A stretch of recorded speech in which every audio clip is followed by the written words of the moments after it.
27th May, TGIF. Thank God it's Friday. Um, kung kayo ho'y masyadong busy na hindi ho ninyo masyado napapansin ang takbo ng panahon, mga bossing, inuulit lang ho natin, hindi ho natin pwedeng mabaliktad yung oras kapag nakalipas na ho yan, tapos na.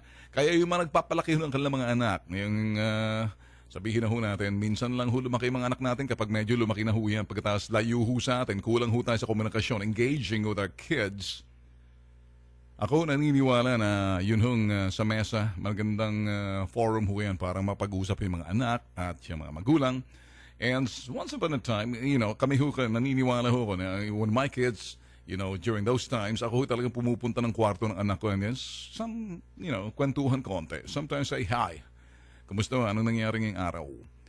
So, ganun lang ho, Kaya kung minsan kasi magugulat na lang tayo, naglalakiin ho na yung mga anak natin eh. Hindi ho ba? Tapos magugulat na lang tayo. Dati, late lang ngayon, laki na.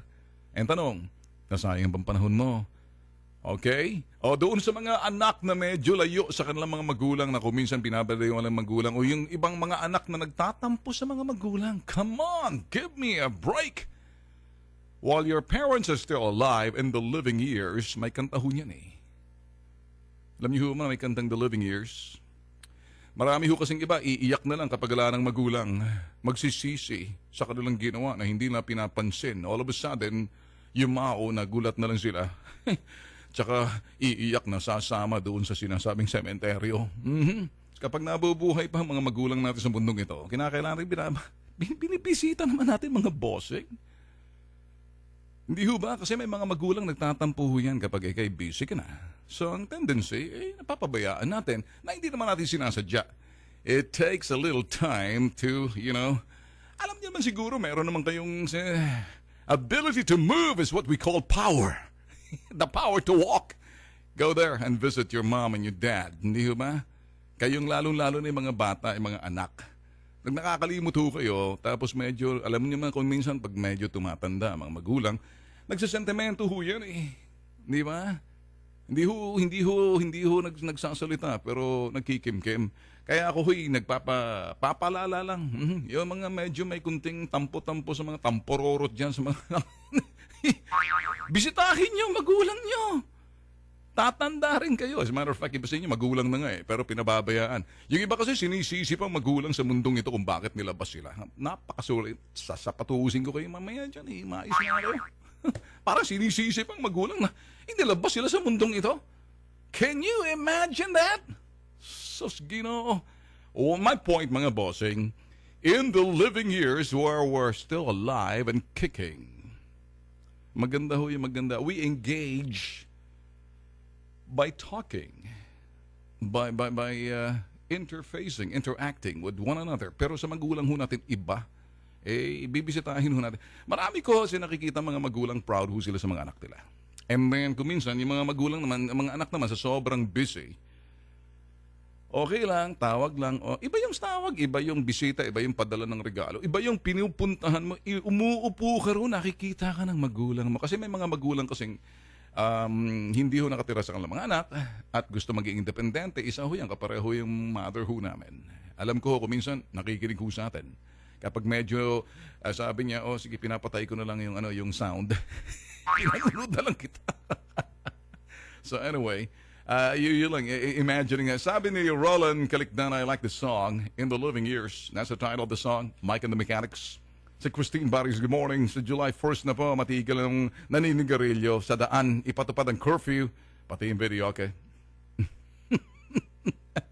Rodel, habang buhay pa ang mga magulang natin, sabi ho nila, show them how much you care and love for them at respetuhin mo sila, hindi yung nasa libingan tsaka mo dadalawin. You're right. Let's begin. Okay. So, paalala lang ho yan, biyernes ho kasi. So, kamusta ho kayo? Kayo nasa ibayang dagat, yung mga nagtatrabaho dyan.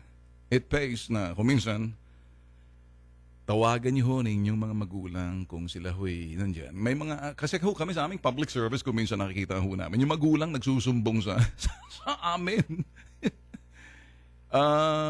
Nasa wastong gulang na ho yung mga anak pagkatapos nakakalimutan ng anak tawagin yung magulang. Kung minsan, Alam mo naman ang magulang naglalambing lang kung minsan. Maambunan lang naman ang konti ng mga anak na nagtatrabaho sa abroad, lalong-lalo ng mga yung mga OFW nakikinig husan. Paalala lang to. Nabati niyo ba ang magulang ninyo? Natawagan niyo na ba? Isa ho sa mga trabaho ho natin, kung tayo ho'y nagpo-programa rito, mas maganda rin ho siguro paalala lang sa inyo. Kasi kung kayo ho'y nalilibang sa akin, might as well I have to put you doon sa sitwasyon. Sige, tingnan natin, magulang muna natin, hana? Are you in good terms? Kasi kung hindi, you know what? In the living years, habang buhay pa nakikipag-uusap kayo tanggalin na yung mga tampo-tampo na yan. Okay? Ito, sabi ho nung ito, taga Japan, sa Okinawa, Japan. Good morning, sir. Nakikinig daw sila sa atin. Live stream sa Penang, Malaysia. Si Triple X. Alright. Mga pangalan ho yan, ano? Okay, let's begin. Ngayon ho, Biyernes, and gusto ko hong, ito yung soundbite lang naman ho ito, ano? Sabi ho ni President Noy, alam niyo, paborito ko si President Noy because this guy, he keeps talking. He keeps talking about and keeps blaming, and he keeps giving reasons and cover up his shortcomings. Ibig sabihin, pinagtatakpan niya ang kanyang kakulangan, kamalian, kasama ng mga partido nilang nagbabalimbingan. Pakinggan niyo sasabihin ko. Sabi ho ni Pinoy sa balita, yun daw, at English to ho, sasabihin niya, Pinoy administration may have realized too late that many young people had gotten lost and believed in the revised narrative being peddled by Bongbong Marcos about his father's martial law rule. Come on, President Noy. Now, who's talking? Who is talking? Huli na daw ng kanilang nalaman na marami daw yung mga kabataan ngayon na nawala. Kumbaga, nawala. Medyo naligawan landas sa paliwanag kasi naniwala doon sa mga pinagsasabi nitong si Bongbong Marcos. At yun sa kanyang ama ni si Ferdinand Marcos. There we go again. There we go again, President Noy. Lalabas ka na lang. Why don't you just simply pack up and get the F out of that place? You know what? You keep talking. You talk so much. You know, sometimes you talk like a diarrhea in your mouth. Mr. President, Citizen Noy coming soon to be. You know, let me tell you this a little bit of an English para doon sa mga intelihente, para maintindihan baka sakaling nakikinig ho sa ating mga kulay dilaw. Makinig kayo. You know, let me define to you what a loser means. A loser is a person who will give you all the reasons in the world. He will give you all the explanations and you can believe in what he's saying because he's good at it. He can defend, he can reason out, and he's got all the reasons in the world why he didn't succeed. Why he failed. Why he's a loser. Alam niyo ba bakit? Ang isang taong loser, yung mga wala talaga magawa, perennial loser, sore loser, lahat ho na kanyang sasabihin, ganare. Lahat ho na dahilan, ang galing niya ho gumawa ng dahilan, mga katuwiran kung bakit hindi sila naging matagumpay na nanalo ngayong eleksyon na sila ibinasura ng taong bayan. Kaya yung loser Do not be a loser. Lahat ho kayo nakikinig ho sa atin. You know what? Do not always reason out. You know, you cover up your shortcomings and mistakes by giving good reasons. You're so good in reasoning instead of just simply, just do it. Do it right. So, kayo, baka nagsasabihin nyo that dito naman si Ben Tulfo masyadong critical kay Pinoy. You know what? I've followed Pinoy and sometimes believe in him. At the same time, I look at him and would somebody please stand up and tell this guy before he exits Malacanang to just shut the F up. And he goes around and talks to media. Media naman kasi, okay, we'll take you as a story, man. Nakikinig ho kayo sa akin. Sige, ganito ho si Pinoy, you know. Ang dami niyo ho mga sinasabi sa labas na parang sinasabi, huli na nang malaman namin na ito palang mga henerasyon na sinasabing millennial na ipinanganak na mga sinasabing 1995, 2000, na nawawalang henerasyon, nawawalang landas. Huli na nang malaman namin. Yeah, that's always what the losers saying. Huli na because you're not paying attention. Nung nawala na raw at pagpapaniwala sa mga pinagsasabi ni Bongbong Marcos at yung kanyang ama. Makinig ho kayo. Losers, listen carefully, kulay dilaw. You know what you should be doing is this. You blew it away. Sinayang nyo yung 6 na taon na kayo'y nandyan. Sinayang nyo pag tuwing nagpi-people's power, you just keep on blubbering your mouth. Ala kayong nagawa.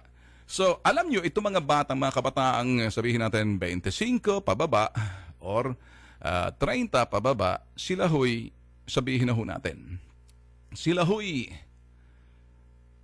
nakikinig sa kanilang mga magulang. Naturalmente, ang mga magulang pag nagsasalita, napapakinggan ng mga bata. Pag yung mga bata na yan, tumatanda rin kung ano yung mga influensya ng magulang sa mga kinikwento na mabuti pa nung panahon nung gano'n rin, maganda, kinukumpara yung sitwasyon noon sa kasalukuyan kasi nakita nila nung noon, nakakala nila may pagbabago sa pamamagitan ng pagiging Yellow Ribbon,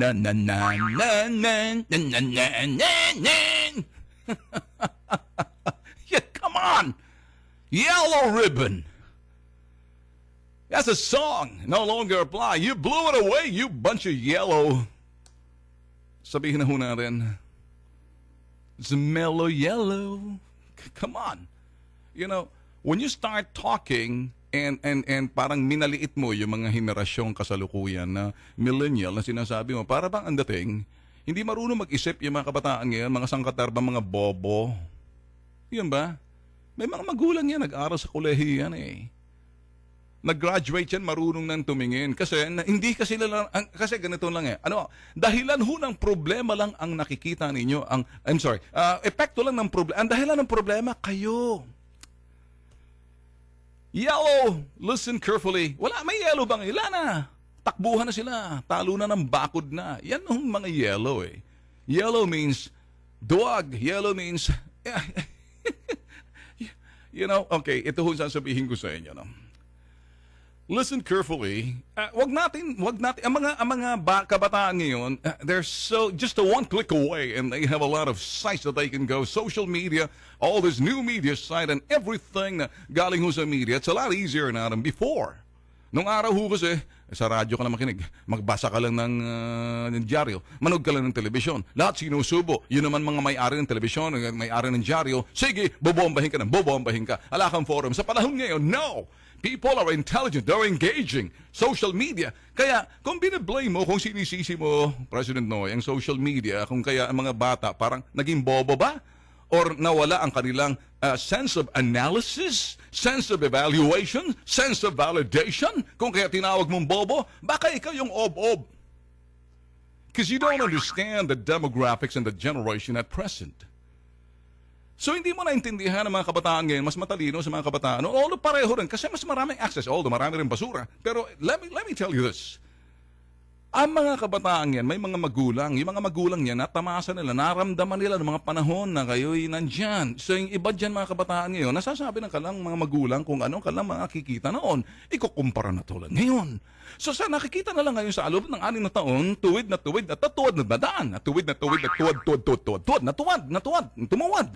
So ang point, you do not say na parang huli na nang malaman namin na itong mga kabataang henerasyon kasalukuyan na mahilig sa social media, new media, na hindi ka na nagpapaniwala sa sinasabi ni Bongbong Marcos.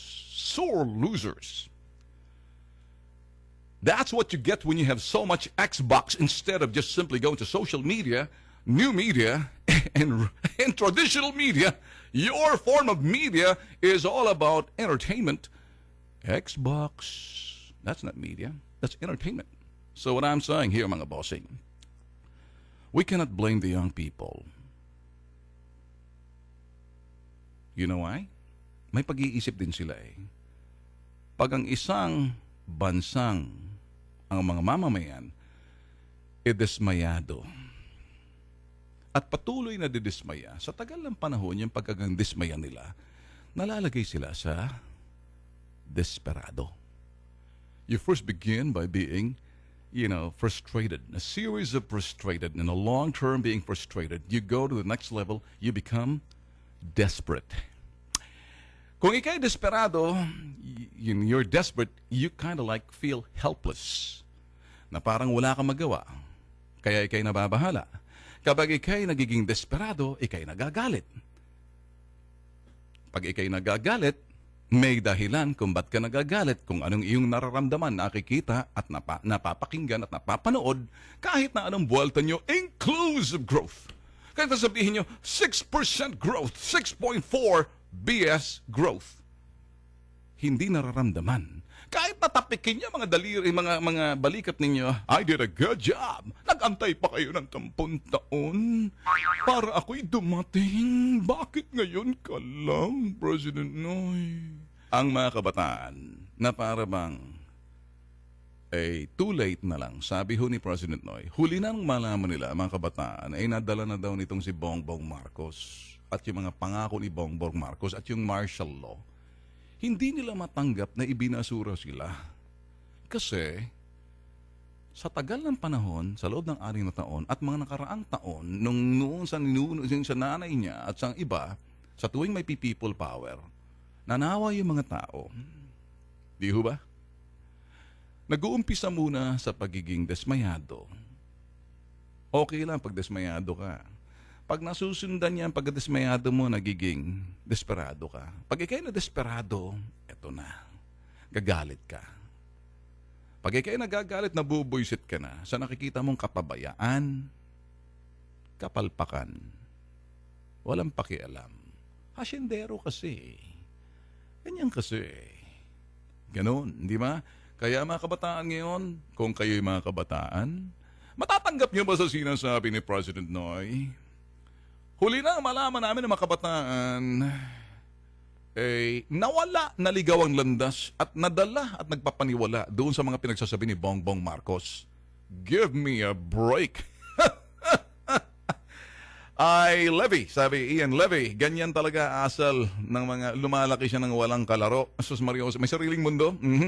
Christine De Leon, dapat blinak ang internet in the first place. Easy, wag naman. Youngest mo yet. Hindi po sir, may sarili naman kaming pananaw. Nakikita naman po namin ang pagkaiba, ang pinagkaiba. Yun, sabi ni Jess Obal, Mr. Tulfo, I'm watching your BTAG Live right now. Your topic's also interesting, inspiring. My first time to participate in your program. Thanks. So, Twitter, isa po akong kabataan. Hindi po ako naniniwala sa kanyang ayusin niya munang administrasyon niya. Pawala na sila. Stop pointing finger. Lalo nang kami mga OFW na nakalaking contribute namin humingi ng tulong 10 taon bago na aksyonan. At sabi ni Abby Angelio, nako talaga, patapos ng termino, sisihan pa bang utak? Ano ba yan? Sabi ni Jason, mahilig talaga. Manisi. Morning Idol Ben from Hong Kong. Ay, nako, lika raw, gupitan lang kita. Si Desmond, wag mong titigilan. Wag kong titigilan. Nagsasalita lang ho ako eh. I only have to look at the sound bites and then talk about it kasi parang hirap tanggapin ng mga kabataan ngayon. Sinisisi mo na parang si Bongbong Marcos at ang kanyang mga pinagsasabi at yung pamilya ng Marcos, kung ano man ang dahilan, i-balanse ho tayo rito, na sinisisi mo, na huli na nakuha na yung mga kabataan. Parang ang mga kabataan, kung sinong nauna, kung sinong parang walang pag-iisip ang mga kabataan, President Noy, shut the F up. Lahat ho ng bagay sa mundong ito, kinakailangan. Engage means you're always connecting, you're always reaching out, touching base, conversing, interfacing. Yun ho eh. Kahit na ho mga magulang, you keep engaging conversations with your kids. In the family, it's a good, and a family is always engaging, meaning always communicating, laging nag-uusap, engaging, pag-uusap, laging nakikipag-usap, hindi yung galit-galit na parabang inaagaw. Pag nalapitan, galit-galit. Easy. We want a better country. No more yellowing. Okay, sabi ho, Twitter ho yan. Kasi kahit si Bam Aquino, binabanatan si Marcos, give me a break please. Diyos na nagpapatawad tao, ang Aquino galit pa rin kay Marcos, hindi natin sila masisisi. Hindi makamove on eh. That's when a person who couldn't forgive, the person will always be bitter because he doesn't understand the meaning of forgiveness. Get it?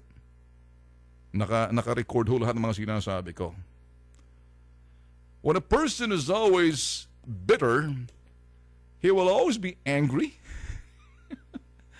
And, you know, that bitterness exists. Napakahirap magpatawad kasi hindi niya alam kung anong ibig sabihin ng patawad. Beverly Gatan, for your information, di sila naligaw kundi nagising sa isla. Sa katotohanan, ikaw ang naligaw na landas kasi tuwad ang daan ninyo. Okay, for Pinoy ho yun. Okay? Lokohin niya ang lelong niyang ewan. Gawin bobo mga kabataan. Ay, nagalit yung mga kabataan, ano? And that's what it is. Okay? Para sa akin ho kasi, inaano lang ho muna natin to rito yung ating ano.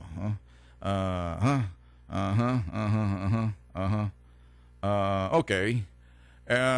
Inuulit lang ho natin sasabihin ho ngayon mga bossing, ano? Mas maganda ho siguro, we're always engaging with our families. Pamilya ho natin. We'll keep engaging. Kasi pag hindi ho tayo nag-i-engage sa family ho natin, sa mga anak ho natin, magkakaproblema ho tayo. Hindi ho ba?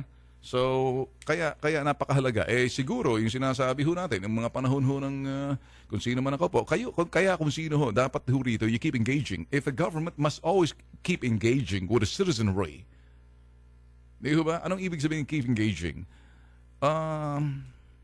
Okay, tingnan mo na maigi. If they're happy citizens, if they're frustrated, they're happy. If you're doing good, there must be a communication line.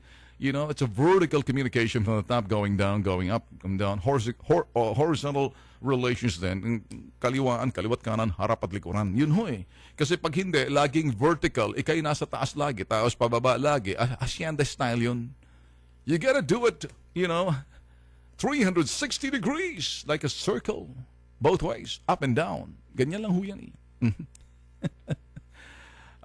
Okay. Wala kaming pakialam sa iyo kung if you keep on talking with your imaginary friend, keep playing Xbox, sabi kami. Anyway, pag-usapan ho natin dito mga bossing, other things. Alam niyo mga boss, nabuisit ho si Digong. Doon ho sa pangyayari ho dyan sa concert ata. Una sa lahat, tama ho siya. At parang galit ho siya na wala ho na akong intel doon sa concert na mga namatay na kabataan. Wala hong intel. Mahina raw yung una sa lahat, yung Southern Police District, ganun din ho. Yung hindi lang Southern Police District as well as yung mga other, pati ho yung mga police, PDEA, NBI, nagagalit ho si Pinoy eh. May point ho siya eh. Bakit ho siya nagagalit? Kasi dapat daw na nalalaman. Mahina talagang intel ng Southern Police. Southern Police ho yan. Importante ho talaga, strong intel. Sino mga distributors ng mga drogang ginagamit sa mga concert na yan? You have a strong intel, you'll always be proactive. Malalaman mo. Kaya hindi ba strong intel or information gathered in the field or, street, sabihin ho natin, field investigation, ganun din ho yan eh. Sinasabi ho natin eh. Field intel. Ako ho'y ginagamit ko lang ho yung mga nalalaman ho natin base doon sa kipag-ugnayan ho natin sa mga sheriff in the U.S. And when we've been working with the sheriff's office, San Mateo County Sheriff's Office, 20 police stations in 20 different cities ho yan eh. When you have field intel and field investigation, ano man intel na kalat mo, kapareho ng ganyan, then you can start to build up. Ang problema ho kasi, yan ho ang problema natin. Kasi if you have an intel, kung may intel ka kapareho, sinong distributor na mga sinasabi mga drugs na ginagamit ng mga kabataan sa mga parties na yan? May source yan eh. You know, the problem is that how can you build up a case in the absence of any street intel or sabihin na field intel, field intelligence and street intelligence? Of course, merong distributor dyan eh. Of course, merong mga nagpapakalat dyan. If you don't have anybody, then what have you to work for? What are you, anong mabibuild up mo? You guys listening? PDEA, NBI, SPD? See, the problem with our law enforcers, wala ho kasing central information like, repository of information that will be used by all law enforcers. Hindi ho yung nagkakaroon ng intramurals. Amin to eh. Hindi namin si-share yan eh. It's always been the case. Intramurals. You know, sa pag-upo ho ni Digong, we expect a very strong intel. Street intel and field intel sa mga intelligence community as regard to drugs. Mga distribution, sabihin nun natin kung sino nasa likod niyan, there must be some kind of radar screen watching every move ng mga distributors and suppliers na ginagamit ng mga kabataan, popular sa mga kabataan. Who's the source? Where it's coming from? There's got to be an agent, of course. May nahuhuli dyan. Ang problema, pinakikiwalaan tapos basta't may buta ko sa akin. That's what the problem is all about. Kaya buisit ho si Digong sa PDEA. And I know PDEA is working. The problem is PDEA, ang PDEA kasi na-politicize eh. When you put PDEA under the office of the president, you just treat it parang parang mga security guard. Make it independent. Drug enforcement agency here. Di ba? Dapat independent yan. Ako, I go with the Digong na sasabihin, ang drug enforcement agency must be managed by the intel ng mga military. And serious, not just military, but in coordination, sabihin na ho natin, sharing information, pati ho doon sa sinasabing sa ibang bansa. Di ho ba? So, ngayon dito, mga bossing, pag intelligence sa pag-uusapan, nagkakaroon ng intramurals, naglalabanan ho yung mga intelligence community, policeman yan, army, naglalabanan ho yan. Look at what happened kay Marcelino. He was saying, nahuli siya, at sinasabi ng PDEA, hindi, ikaw ang distributor. Hindi, nandun lang ako. Hindi, kita mo up to now. Where's Marcelino? And I cannot speak much kung ano yung katotohanan dito kasi ang sinasabi niya, may intel kami. See, your intel, you don't share it. Kasi pag sinare namin, malalaman. Para bang walang tiwala ang bawat law enforcers kasi sabi ko, the president must have parang a repository of intelligence when it comes to drugs. This is yung forte ni incoming President Duterte. Lahat ho ng mga intel na nanggagaling sa field, street intel, field intel, based on the gathering, ito yung mga nagkakala po ng mga intelligence community so they can have a case build up. So they can put in the radar screen yung mga personalities behind and work on them. And then use all the technology necessary, surveillance and the laws that had, importante dyan eh. Kung sino-sino, wala ho kasi mahina yung intel, kaya panahon na. Nagalit si Digong, nagalit sa mga polis, nagalit sa NBI, nagalit sa PDEA. Galit. May dahilan ho magalit. Now sa akin naman ho, dito ho sa concert na to, gusto ko lang ho magsalita rito sana yung accountability ho ng organizers ng concert na to importante. You can say a lot of things and this is gonna be like a PR. This is a PR nightmare para dun sa organizer. Believe me. Somehow, kung ako ho'y titingnan ho natin, kahit na sabihin nyo sinunod yung protocol to the letter, yung protocol ninyo, yung mga bagay na ginawa ninyo, but there are some things na para sa akin ho kasi, I didn't want to speak about it. I didn't want to talk about it. But lately, lumili na ako magsasalita parte kasi yung paggagawa ho ng mga concert na ganyan, naturalmente dapat kung ngayon, open area ho yun eh. And so, meron ba tayo mga on-standby medical team, yung mga, just in case, yung mga canine, ambulance nakadeploy, just in case pag nag-pass out or fainting, so forth and so on, na hindi ho nangyari. So, ano ho? Sus, Ginoo. So, if that's the case na hindi ho nasunod yan, then hindi to the letter yung sinasabi nyo, sinunod nyo to the letter. Because to the letter, dapat may mga ambulance kayo, may medical team kayo, just in case na may nagpass out sa sobrang init, sa pagod. You know how, kabataan kasi, pag mga concert ng kabataan, there will always be altering substance that the kids will use to alter the state, to become high. It's not saying shabu, there are some other altering agents or substance, which I call, kung ano man yung mga drugs na yan, concocted doon sa mga iniinom nila eh. You guys getting it? Who's the source? Nobody knows. Pag tinanong mong NBI, alam nila. Pag tinanong mong PDEA, alam nila. Pag tanong, who's the source? I don't know. Na, paano nyo nalaman yun kung wala kayong source? Sige nga. Ob pala kayo eh. Bobo. Tawagin. Kaya, sige. Hambalusin mo, ratsadahin mo sila, digong. Well, anyway, Levy, sana idle Ben pag nahuli mga pushers ecstasy na yan na pinalulok sa kanila live via satellite. Come on. Alma. Alma, kayo biyab, ayaw yatang magtrabaho kasi mga bawasan ng racket. Okay. Sulim, sir, lahat ng mga nasa gobyerno upo ni Mayor kawawa pag-upo ni Mayor kawawa sa maling gagawin. Well, anyway, tayo ho naman dito, nililinaw lang ho natin. In the absence of street intel or sabihin ng field intel, okay, sabihin na ho natin, paano magkakaroon ng information sharing?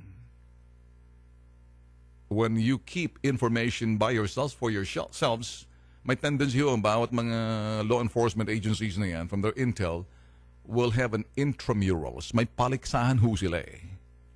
Ang ugali ho kasi ng iba, pinaghirapan namin to eh, ba't namin bibigay sa inyo? Kayo nang uupo, di mabuti pa, mag-start kayo. Parang wala silang pakialam eh. You know, when you gather those intel, it's incumbent upon you, sabihin na ho natin, ito ho para sa mga law enforcers, pag yan ay nakuha ninyo mga intel na yan, importanteng intel na yan, binibigay at sinusulat nilalagay sa isang repository, Central Intel Intelligence Data System, where may access niya yung Pangulo and yet trusted people and it'll always be sa intelligence community para bang sila yung sinasabing vessels of information, intel. Pagkatapos yung mga sinasabing mga intel na sinasabi ho natin, nasi-share. It has to be built up para ma-identify. Pero pag ang intel ho kasi yung sinabi, parang binayaran mo naman ng mga law enforcers na kasama sa trabaho. The presumption of regularity, you're doing a job, kasama diyang intel na yan. So ano yung mga intel na kuha ninyo kapag hindi ho shinare yan? Eh teka muna, sa inyo ba yan? Hindi ka naman pwede makakuha ng intel na yan kung hindi ka law enforcers eh. Kung hindi ka pinagkakatiwalaan. Marami ho kasi, marami ho kasi mga bossing. Pag sila ho, bahala kayo. Umpisa nyo. So walang continuity. Ganon din ho naman sa politika ho natin eh. Sige. Anyway, ito yung sabihin na, Sir Van, nagagamit ang intel sa kabutihan ng bansa at sana wag gamitin sa political opponent. Ibang klaseng intel yun. Totoo yan. That's the real world na kuminsan ginagamit niyan. Okay. Christine De Leon, LOL. Cheering competition din dapat. Nogaro Uka, sabi ho ng gano'n, palitan ng buong ehensya, nalo ko na para mga ang daling sabihin parang damit lang. At sabi ho ni Marilyn Idol, bakit sabihin mahigpit sila tapos nakapasok ang drugs, yung gumawa ng drugs. And, okay, anyway, that's my take. Okay, let's leave it there. Okay, yun lang ho sa akin mga bossing kung kaya't nagsasalita ho tayo dito. Diyan sa ano. So anyway, balikan ho natin itong parte na to. Ito naman, may sinabi ho si soundbite ho ni Digong. Do not adore me. Pati yung mga congressman na bumaliktad. You do not owe loyalty to me. Okay? You just maintain your loyalty to the Constitution. Tama yung sinabi ni Digong, pero may kunting... Pag sinabi mo kasi sa mga lawmakers ng mga balimbing Digong, you say, you do not adore me. You're right. Pati yung mga kongresistang bumaliktad. That should be the case. You do not owe me loyalty. Your loyalty is not with me, but to the Constitution. May problema rito. Pag sinabi, do not adore me. Pati yung mga congressman na bumaliktad. Alam nyo kasi itong mga congressman na bumaliktad, kahit sinong upo, pag medyo kung sino mananalo, doon ho sila eh. Mga balimbing ho yan eh. May prinsipyo bang pinaglalaban yan? Depende. Kung ang interest nila ay tutugma doon sa prinsipyo. Ang prinsipyo kasi napapalitan, yung interest hindi. I get it? Yung prinsipyo pwedeng palitan kahit sino nakaupo, kahit si anong kulay man yan. Ganun ho yung mga pating eh. Di ba? Yung interest, permanente. Yung prinsipyo, napapalitan. Subject to whoever is the winning candidate, the loser. Oh, goodbye. Baliktad naman dito. The interest will always be there. Kaya nga sila nagtatalunan eh. Kasi gusto naman panatili ang kanilang mga saklaw na kapangyarihan nila. Magagawa nila mga dating ginawa nila. Nagbago lang sila ng partido. Nagbago lang sila ng suklay. Iba ng estilo ng kanilang packaging. But inside them, still the same. Now ngayon sabi ni Digong, don't adore me. President Digong. They do not adore you. You know why? They want to stick with you like leech, like mga garapata, leeches. You know why? Sisip-sip ng dugo yan kasi interest nila ang pinangangalagaan. Hindi yung loyalty. Loyalty is principle based on the Constitution. The Constitution will always be there. The loyalty is defined as what's my interest. Anong akin dyan? So sa akin, medyo doon ho, hindi kami magkatugma ni Digong, do not adore me. Sabi niya, tama yon. Pati yung mga congressman na bumaliktad. Ha? Tama. Mas gusto ko pang sabihin ni Digong, hey, you congressman, yellow, you mga balimbing. It's okay to adore me, follow me, support me. But we'll look at it on the basis of the Constitution. Your loyalty, will be based on what the Constitution say. And then I believe in that. Do you want to follow me? Pag sinabi, yes. Then follow me. Sasabihin. Ngayon, kung sinabi ni, do not adore me. Mas maganda siguro, Digong, sabihin mo, adore me! Pati yung mga congressman na bumaliktad, adore me! Follow me! Because itong susundin natin Constitution. When I have something, support me. Iyan ang mas maganda siguro. Supportahan nyo ako. Kasi pag medyo nakaano na yan, nandyan na yan, nakaupo na, hirap na tanggalin yan. Ang gagawin yan, magfe-filibuster na yan. Kasi the Constitution says, gagamitin yung Constitution. Always remember, it's not about the loyalty, it's about the interest. What's in it for them? What's in it for me? Ganyan ho lagi. Sus, Ginoo. Well, it's 10:59. Wala na ho tayong oras. I want to say more, but, due limited time. I'll see you on Monday. Thank you so much. See you Monday. Adios.